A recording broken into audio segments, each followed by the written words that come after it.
मैं फिर से एक बात कह रहा हूं, आजादी एक दिन में नहीं मिली थी। बेरोजगारी, भ्रष्टाचार की जड़ें बेरोजगारी या खराब सिस्टम में इतनी गहरी हो चुकी हैं कि एक दिन में कुछ ठीक नहीं होगा। धीरे धीरे चीजें मिलेंगी, कभी 10 चीजें मिलेंगी, कभी कुछ चीजें कोर्ट से मिलेंगी। अगर इस एजेंसी को हमें हटाना भी पड़ेगा, हम एक लीगल टीम से भी सब कुछ कर रहे हैं, हर एक तैयारी कर रहे हैं, और हम सिर्फ अब इन जो अभी चीजें हुई हैं इसी पे आवाज नहीं उठाएंगे, हम हर एक चीज पे आवाज उठाएंगे, चाहे वो कोर्ट के जरिए हो कि आप 5 साल तक कैसे रेल मिनिस्टर या रेल मिनिस्ट्री बच्चों का 400 रुपए दबा के बैठे रही। इस एग्जाम सिस्टम को सुधारने के लिए जितनी भी चीजें हो सकती हैं, थ्रू कोर्ट, थ्रू अपनी आवाज सीधे संसद तक पहुंचा करके, हम कभी नहीं चाहते, मुझे पता है बहुत सारे एमपी में कहते हैं हम आपकी आवाज संसद में उठा देते, क्या होगा? हमें आवाज उठवानी नहीं है, हमें इंस्टेंट जवाब चाहिए कि क्या आपको नहीं पता कि आपके आयोग इस तरीके की एजेंसियों के साथ मिलकर कैसे धांधलेबाजी कर रहे हैं? हमें उस पर जवाब चाहिए।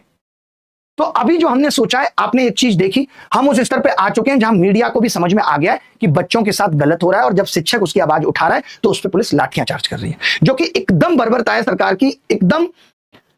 निंदा होनी चाहिए इस बात की कि आप ऐसा कैसे कर सकते हैं। और हम लोग तो देश की व्यवस्था को बहुत अच्छे से समझते हैं,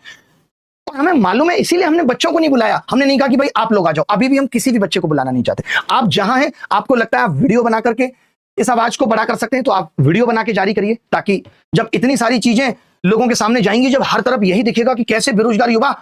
करहा रहा है, तो शायद लोगों की समझ में आए, आपका दर्द समझ में आए। बाकी अभी जो प्लान है वो एक ये प्लान है कि 6 तारीख को देश के शिक्षक जितने भी, मैं स्पेशली नाम लेके भी रिक्वेस्ट करना चाहता हूं, बाकी शिक्षक सारे जुड़े हुए हैं एक ग्रुप के जरिए, मैं अब फिर से गुजारिश करना चाहता हूं, चाहे वो खान सर हो, आपको भी 6 तारीख को आना पड़ेगा। आप भी बैठेंगे, और ये हमारा बहुत शांतिपूर्ण तरीके से, 150 लोग होते कितने हैं, मैं दिल्ली पुलिस से भी रिक्वेस्ट करता हूं कि आप आराम से जितनी भी फोर्स के साथ आ सकते हैं, हमें आराम से आके खड़े हो जाइए, हम बहुत शांतिपूर्ण तरीके से अपनी बात रखेंगे।